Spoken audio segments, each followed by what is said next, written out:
My mom laughed and said, "You'll never amount to anything," right after I handed her the keys to the house I bought with my own money. I had just been in a car accident. My arm was in a sling. I couldn't feel my left leg, and I was barely standing upright. But she just looked at me, rolled her eyes, and dropped those words like they didn't mean anything. That sentence didn't just cut it gutted. I had spent the last 5 years working night shifts as an ER nurse, saving every dime I could, building a future for the people I loved. And now, when I needed just a little bit of care, a little bit of decency, I got laughed at. I should have seen it coming. The signs were there, the gaslighting, the passive aggression, the guilt tripping. It all led to this moment. What I didn't know back then, as I stood there with my body aching and my heart collapsing under the weight of betrayal, was that this moment would change everything. That was the day I stopped being their provider and started becoming their reckoning. Because if there's one thing I've learned, it's that people will keep taking until you stop giving. And when they laugh at your pain, it's not weakness to walk away, it's survival. My mother thought she broke me that day. What she really did was wake me up. My name is Lila Carter. I'm 29 years old, an emergency room nurse in Seattle, Washington. I've always been the responsible one in my family, the quiet girl, the one who never caused trouble, the one who always showed up when no one else would. I grew up in a household where love came with conditions, and praise was something reserved for everyone but me. My mother, Diane, is a retired school secretary with a sharp tongue and a sharper ability to twist any conversation into guilt. My father, Mark, is a former construction worker who hasn't held a steady job since I was 12. He spends most of his days watching TV and pretending the world never moved on without him. Then there's my older brother, Drew, 35, charming, aimless, and forever a victim of bad luck. He's lived at home his entire adult life, job hopping, chasing doomed business ideas, and leaning on the fact that mom will always call him her golden boy. I, on the other hand, moved out. The second I turned 18, went straight into nursing school, took out loans, and worked 2 part-time jobs to stay afloat. No one offered help, no one even asked how I was doing. But I didn't complain. I just worked. When I finally landed a full-time position at the ER, I started sending money home. At first it was small, just helping with groceries, bills, repairs. But over time it grew. Rent, new appliances, car notes, even Drew's mounting debts. Every time my mom called with that voice, that exhausted, disappointed tone, I caved. I told myself, they're family. This is what good daughters do. I told myself I was lucky to have a job, to have the means to help. I didn't realize I was being emotionally manipulated. That what they called help was really control. I paid off their mortgage 2 years ago, quietly, without a ceremony. I just showed up one Sunday afternoon with the confirmation letter from the bank and a bottle of sparkling cider. I thought it would be a celebration. Instead, my mom said, "Well, it's the least you could do after everything we've done for you." Drew didn't even say thank you. He just asked if I could help him with another loan. My dad blinked at the papers like he didn't understand what he was looking at, then mumbled something about finally catching a break. That was my family in a nutshell. Nothing was ever enough. I was a means to an end, not a daughter. And somewhere deep down, I think I always knew that. But I kept giving, because that's what love is supposed to do, right? It sacrifices, it bends, it makes excuses. I didn't realize until much later that what I had wasn't love. It was obligation, it was performance. I was a cast member in a play where I didn't write the script and I was tired of performing. That's who I was the day my car got hit by a truck on the way home from a double shift. The day I walked into the house bloody and exhausted and watched my mother smirk when I asked for help. The day she laughed and told me I'd never amount to anything despite the fact I'd carried this family on my back for a decade. That was the day everything shifted. That was the day the nurse inside me went quiet and the strategist woke up. Growing up in the Carter household meant learning the hierarchy early. My mom ran the house like a private kingdom, where obedience was rewarded with crumbs of affection and disagreement was punished with cold silence or explosive guilt. My dad played the quiet shadow to her queen. He rarely spoke up, and when he did, it was to echo whatever my mom had already said. My brother Drew, being the eldest and the only son, was treated like the heir apparent regardless of how little he accomplished. When we were kids, I remember Drew failing his classes and coming home with detention slips while I brought home straight A's and perfect attendance. Guess who got scolded for trying too hard and making her brother look bad? Guess who got grounded for rolling her eyes when Drew called her the maid? That pattern never changed. In high school, I worked after school at a local diner, while Drew smoked weed in the basement and played video games. I used my tips to buy groceries when Mom said her check came up short. Drew borrowed money from me constantly, promising to pay it back with interest once his band took off. The band never made it past the garage. After I moved out for college, the calls began. At first, it was small. Lila, can you help with the phone bill this month? Lila, your dad's truck broke down again. Lila, Drew's credit card is maxed out, he's stressed. And it's your job as family to support him. Every month a new crisis. Every call ending with "you're the only one we can count on." When I finally landed a full-time ER position, I thought things would stabilize. I was wrong. With every raise, every promotion came a new layer of dependency. I paid their mortgage, covered their property taxes, replaced the roof when it leaked. I bought Drew a used car when he totaled his third one. I even helped him pay court fees when he got a DUI twice. My mother never said thank you. Instead, she reminded me of how ungrateful I used to be as a child. She said things like, "After all we sacrificed for you, the least you can do is help out now." Sacrifices.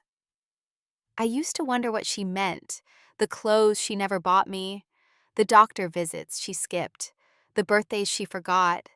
Or maybe it was just the time she spent talking about me behind my back to her church friends, telling them how cold and difficult I had become. My father stayed silent through it all. I think he gave up on having a voice in our family decades ago. He just nodded, watched TV, and let my mother run the show. Drew stayed unemployed most of the time. He had brief stints as a delivery driver, a dog walker, a DJ, but nothing ever stuck.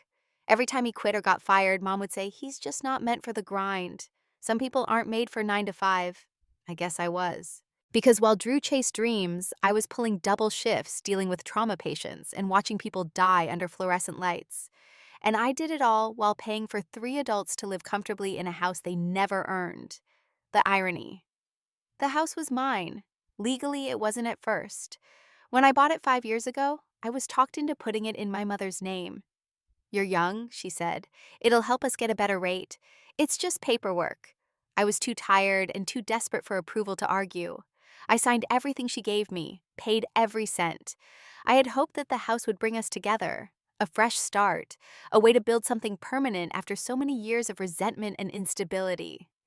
Instead, it became the place where they locked me out of my own bedroom, where they mocked my exhaustion, where I learned that blood isn't always thicker than betrayal.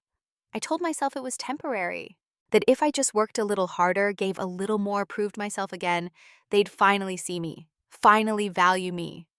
But families like mine don't value selflessness. They exploit it. The more I gave, the less I mattered. The more I sacrificed, the more invisible I became.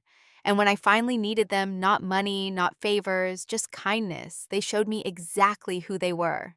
It happened on a rainy Thursday evening. I was driving home after a grueling 18-hour shift at the hospital. It was one of those nights where the air smelled like metal and wet concrete, and the roads shone under the streetlights like glass. I barely remember the accident.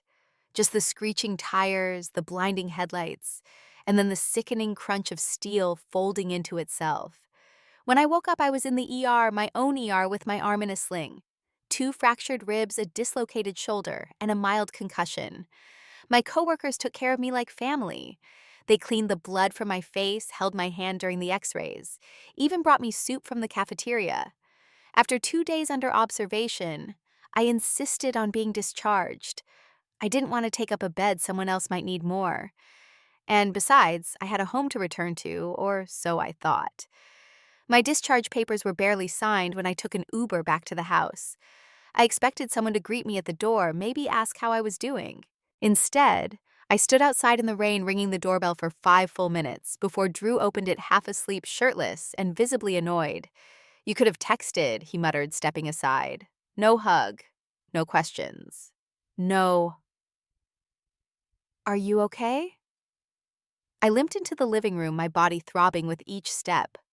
My mom was on the couch watching a cooking show, a bowl of popcorn in her lap. She didn't look up. My dad was in the recliner snoring. I stood there dripping wet, holding my hospital bag and trying not to fall apart. I'm home, I said softly. My mom waved vaguely toward the guest room. Put your stuff in there. Don't track water all over the carpet. I stared at her, stunned. I've been in the hospital, I said. I got hit by a truck.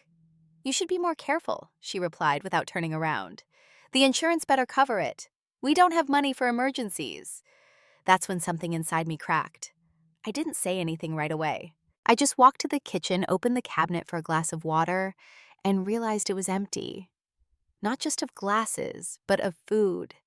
The fridge was full, the pantry stocked, but my section, the shelf I always used, had been cleared. Even the tea I kept for my late-night shifts was gone. We needed space, my mom called out. You don't live here anymore, remember? You just drop by when you feel like it. I turned around slowly. My ribs ached. My shoulder was on fire. I've been paying this mortgage, I said, every month. This is my house. My mom finally looked up from the TV and her face twisted into that familiar sneer I knew too well. Your house. Don't flatter yourself, Lila. You paid some bills, sure. But everything here, this life, was built long before you started playing nurse. Don't act like we owe you something. I stood there in silence, breathing through the pain, the betrayal sinking in like cold water. Then she added almost as an afterthought, and stop acting like a victim. You're not dying.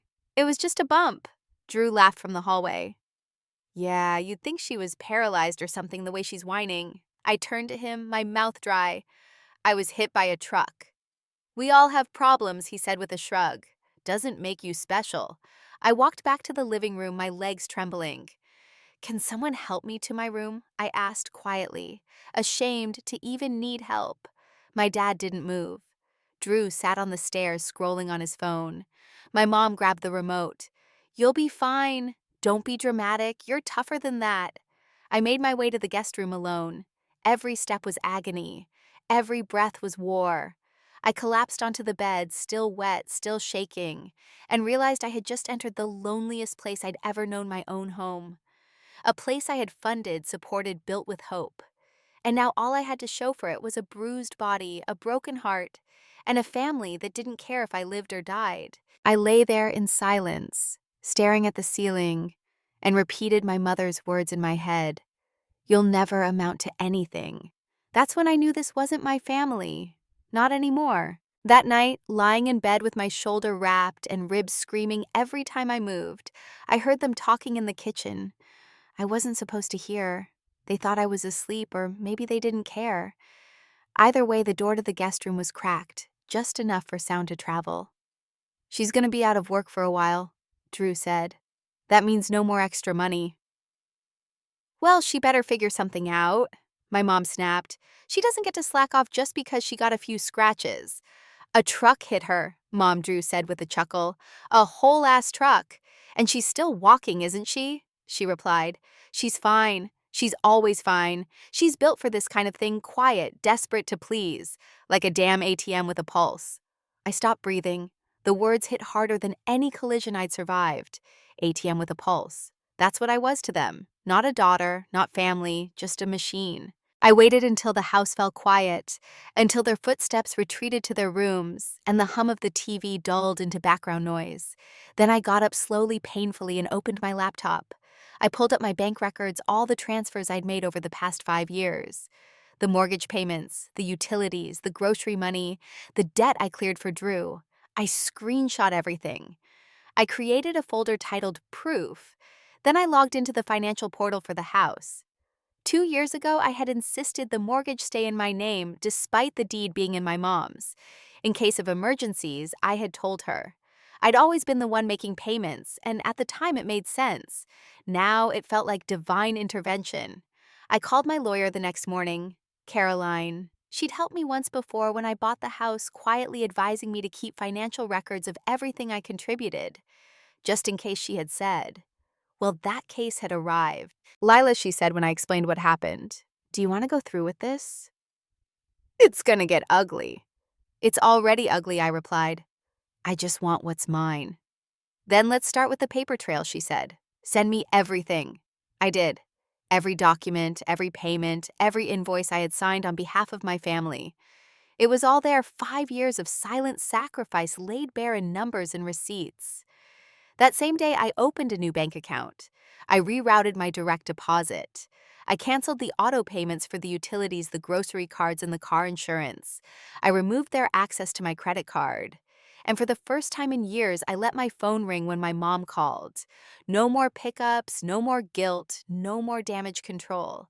When she texted me 3 hours later saying Wi-Fi's not working, "Did you forget to pay?"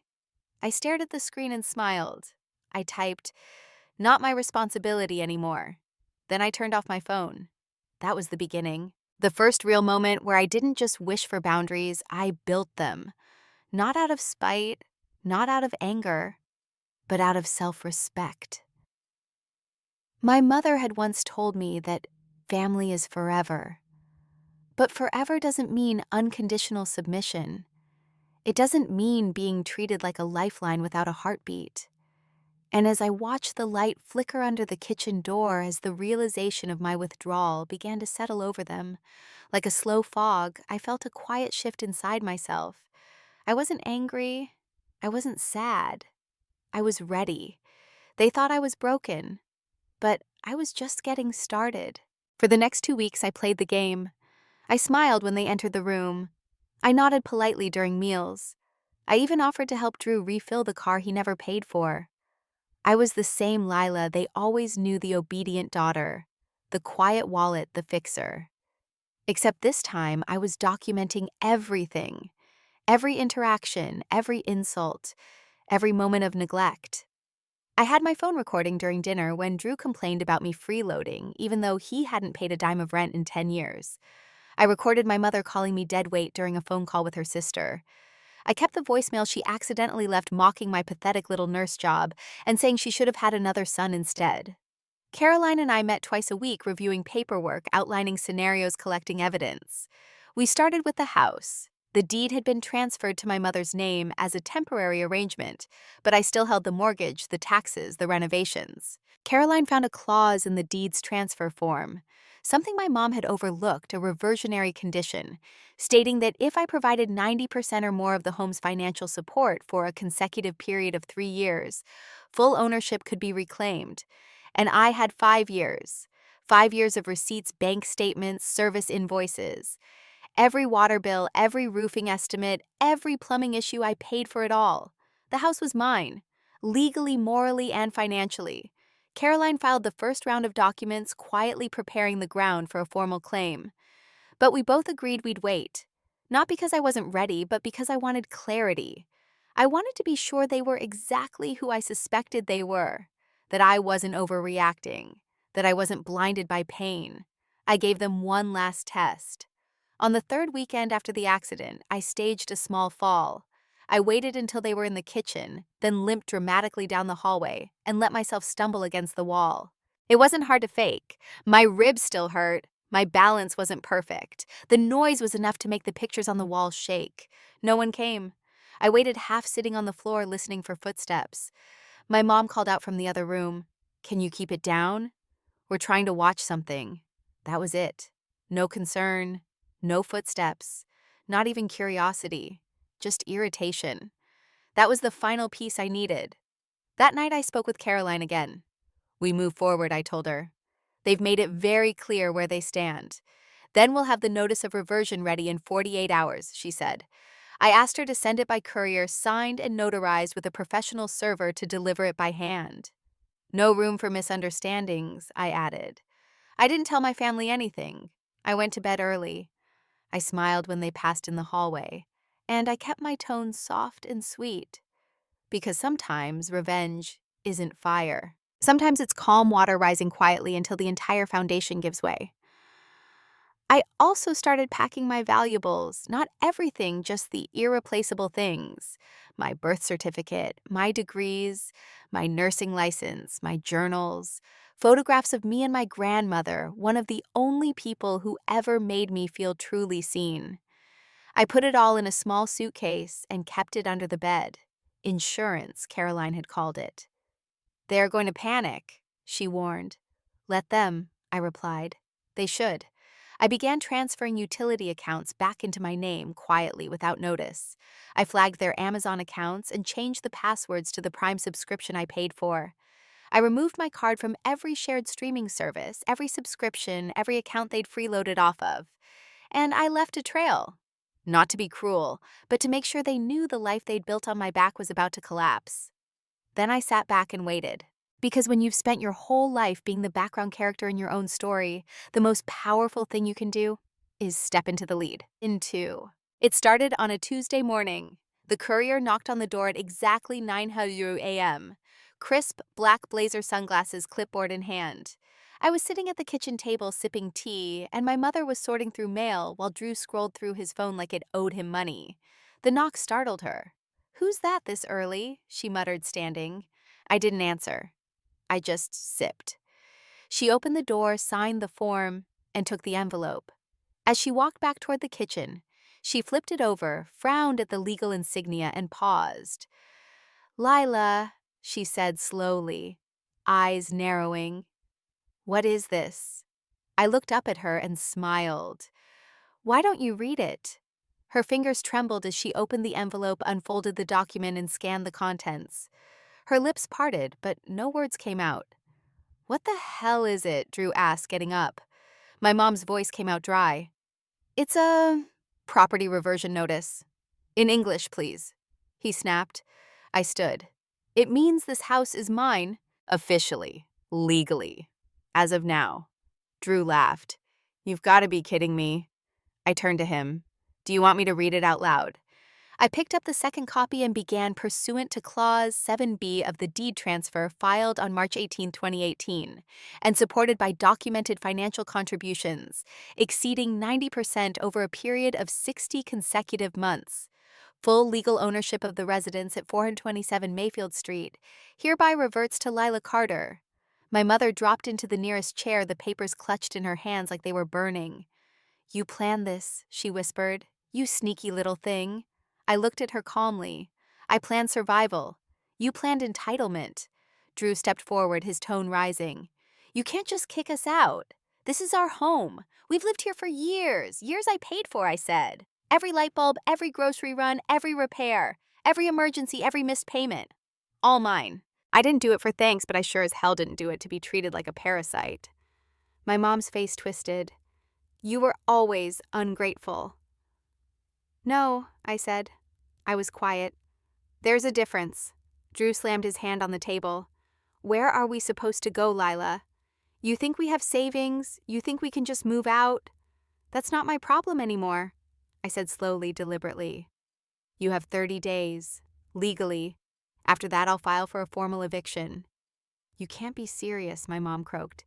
"You would do this to your own mother." I stared at her. "You locked me in a guest room. You mocked me after an accident. You used me, and the only thing you regret now is losing the lifestyle I provided." "It was family," she said. "We were surviving." "No," I replied. "You were thriving off me, and calling it love. You don't get to erase us like this," Drew spat. "You don't get to just rewrite history and throw us out." I looked at him dead in the eye. "I didn't erase anything. I kept receipts. I recorded your cruelty. I documented your apathy. And now I'm reclaiming what's mine. That's not rewriting history, Drew. That's justice." "You're not well," my mom said suddenly, voice rising. "You're still recovering. You're emotional. You're not thinking clearly. Maybe this is some kind of trauma response." "My trauma," I said evenly, "was surviving this family." The room fell silent. Not even the hum of the fridge filled the air. It was the first time in my life I had seen my mother speechless. I turned away, walked to the living room, picked up the last remaining photo of me and Grandma, and placed it into the suitcase by the door. 30 days, I said one last time without turning around. And I'm being generous. As I climbed the stairs to my room, I heard Drew mutter, "She's bluffing. She has to be." My mom didn't answer. Maybe for the first time in her life, she knew the bluff was over. They had taken everything from me, and still I had never raised my voice. But now that I had raised the stakes, They finally understood the quiet one was never weak. She was just waiting. The next few days were like walking through a haunted house. Every room was filled with tension, every glance loaded with silent blame. My mother stopped speaking to me entirely. Drew glared at me like I'd murdered his dog. My dad avoided eye contact and retreated further into the television like it could shield him from the reality forming around us. I tried to keep things peaceful. I made my own food. I stayed in my room. I didn't provoke. But the silence became a weapon. Doors slammed louder. Cabinets were banged shut. My favorite coffee mug mysteriously disappeared. My laundry came back wet and wrinkled from the communal dryer. Passive aggression quickly escalated. On the sixth night after the notice, I returned from a short walk to find the locks changed. My key didn't work. I knocked until my knuckles ached. Finally, Drew opened the door with a smug grin. "Must have been a locksmith error," he said. "You know how those guys are." I pushed past him without a word, but the message was clear. I wasn't welcome. Not really. They were daring me to escalate, testing how serious I was. The next day, I woke to find my toiletries missing from the bathroom. Then my charger was gone. Then my bedroom door refused to open from the inside. At first, I thought it was just stuck, but when I pressed harder, I realized it had been locked from the outside. I knocked. No answer. I called out. Silence. I checked my phone gone, taken from the charger while I slept. My body tensed with old injuries. My shoulder flared. My ribs complained. But panic overrode pain. I banged on the door harder. Still nothing. I went to the window 15 feet up a straight drop onto stone tiles. Not a safe option. I sat down and breathed slowly, forcing myself to think. This wasn't a mistake. This wasn't confusion. This was deliberate. A power move. They were trying to scare me to make me back down, to remind me that this was their turf. But they forgot one thing I'd spent years helping people through trauma. I knew how to stay calm. I knew how to survive. I searched the room until I found a wire hanger. I bent it slowly, methodically, and started working on the lock. It took 30 minutes and 2 scraped knuckles, but the door eventually clicked open. I stepped out quietly. The house was silent. My phone was on the kitchen counter, face down dead. I grabbed it, went back to my room, locked the door behind me, and plugged it in. When it powered up, I found it had been reset. Everything gone.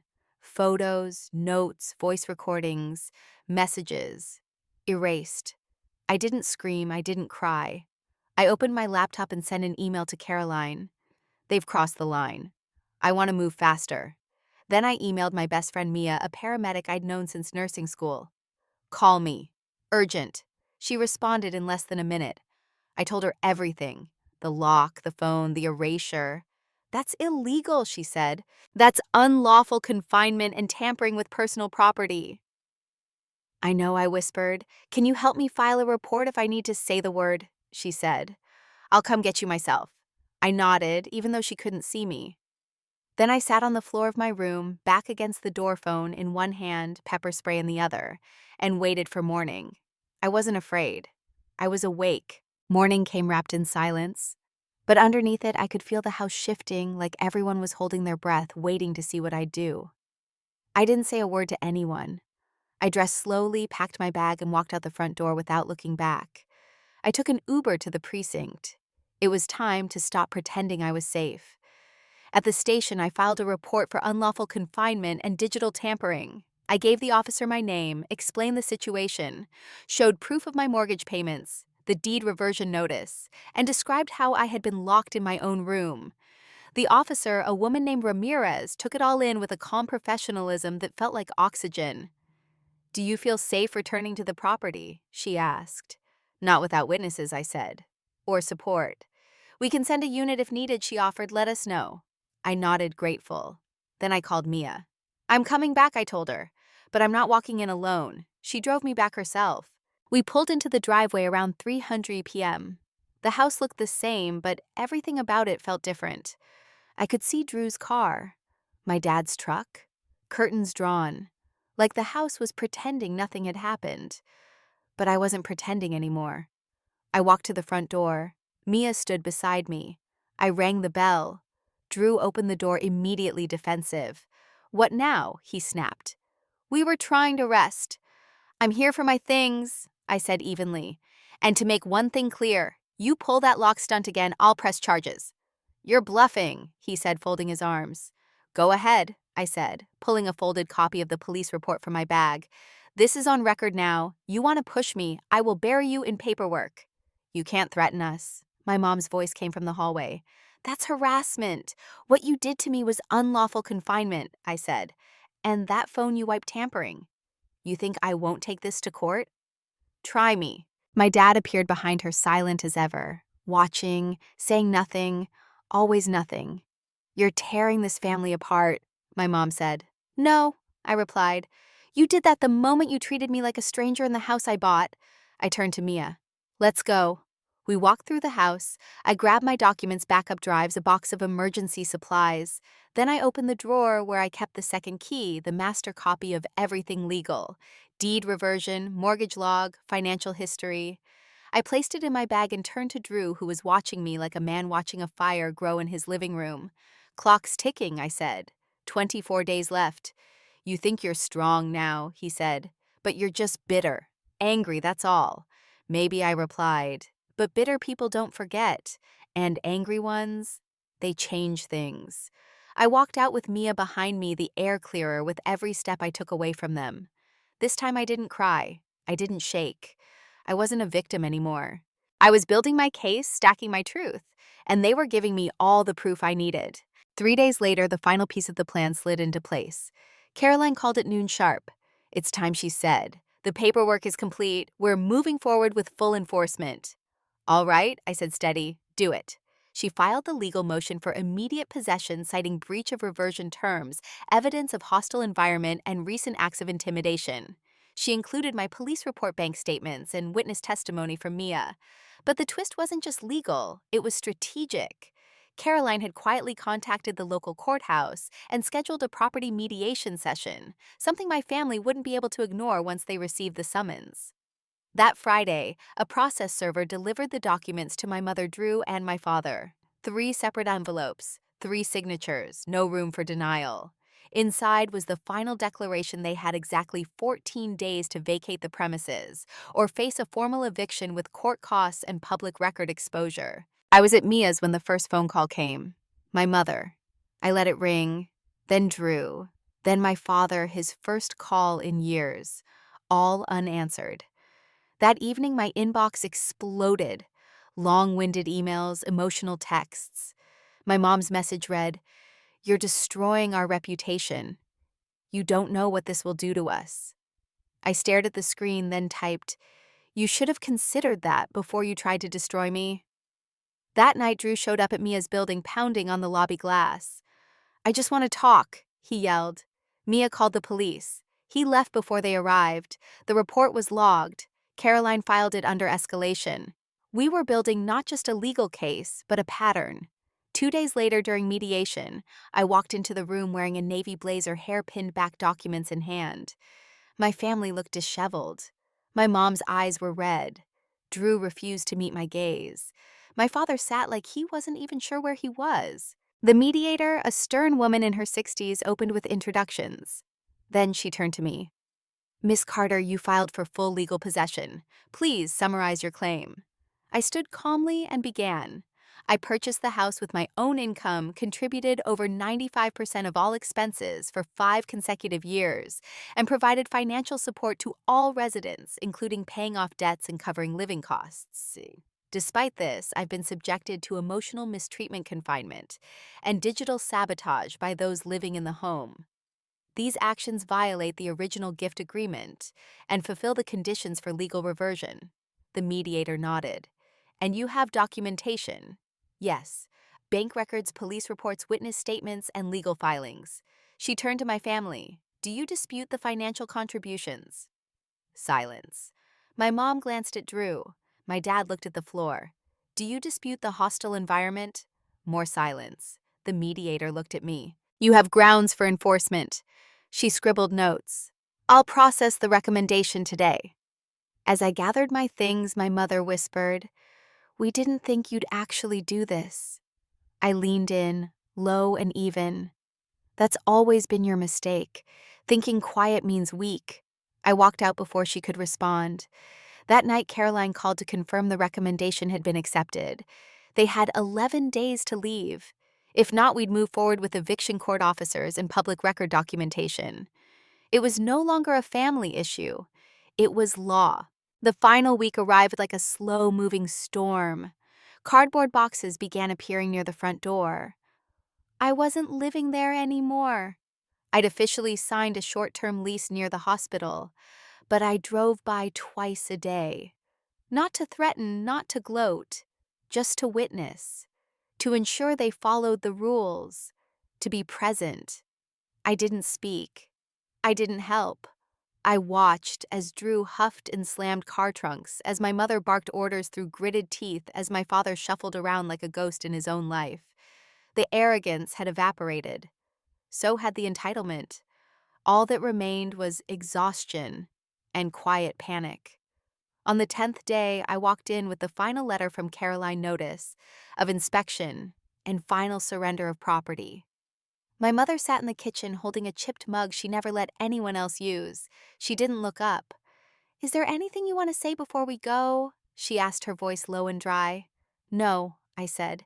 "You already said everything I needed to hear." "We raised you," she whispered. "We gave you a home." I looked around. "You raised me in control, not in care. You gave me a roof, but you never made it safe." Drew came down the stairs with a bag slung over his shoulder. He didn't speak, just glared like a boy who finally realized he wouldn't be rescued this time. My father stood by the front door, keys in his hand, eyes unfocused. I waited until they stepped out one by one and closed the door behind them. The moment the latch clicked, I exhaled fully for the first time in years. I stood in the center of the living room, empty boxes stacked in the corner, echoes of old arguments still lingering in the drywall, and I smiled. Not because I won, but because I reclaimed something no one ever offered me freely: peace. In the following weeks, I changed the locks, repainted the walls, removed every trace of their bitterness. I sold off the furniture, kept only what I loved, and let the silence become something gentle. I converted Drew's old room into a reading nook. The guest room became a home office. I hung pictures of people who had shown me real kindness. Nurses I worked with, my late grandmother, Mia. Then I did something I never expected. I opened an application for a nonprofit housing program, one designed to help women who had escaped financially abusive family systems. It started as a side project, a blog, a few posts about economic autonomy, but it grew quickly. People reached out, donors offered help. A lawyer friend from Caroline's firm even offered pro bono support. Within 6 months, I co-founded a local shelter for women rebuilding after economic coercion. We named it The Second Key, because sometimes all it takes to change your life is the courage to reclaim the one you gave away. I never spoke to my family again. They tried calls, emails, even a letter from my father written in shaky, unfamiliar script. I didn't respond. Forgiveness, I've learned, is not the same as access. I forgave them, but I also removed them. That was the final gift I gave myself.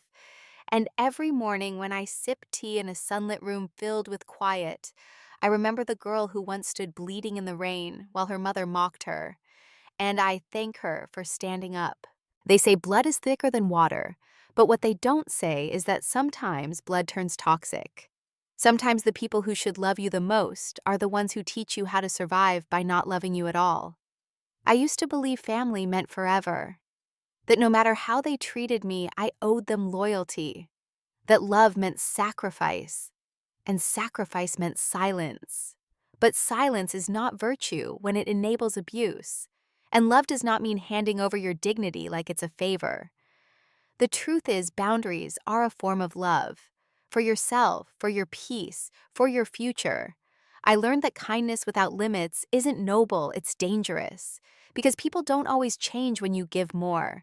Sometimes they just take more, and they'll keep taking until you forget you ever had something to protect. I protected everyone else for so long I didn't even realize I was bleeding. Until I stopped. Until I stood up. Until I said no. And no was the word that set me free. No to being used. No to being erased. No to mistaking obligation for love. I will never apologize for choosing myself. Not now, not ever, because I'm not bitter. I'm not broken. I'm awake. And in that awakening, I found my voice. I found my home. I found peace not in revenge, but in the return of self-respect.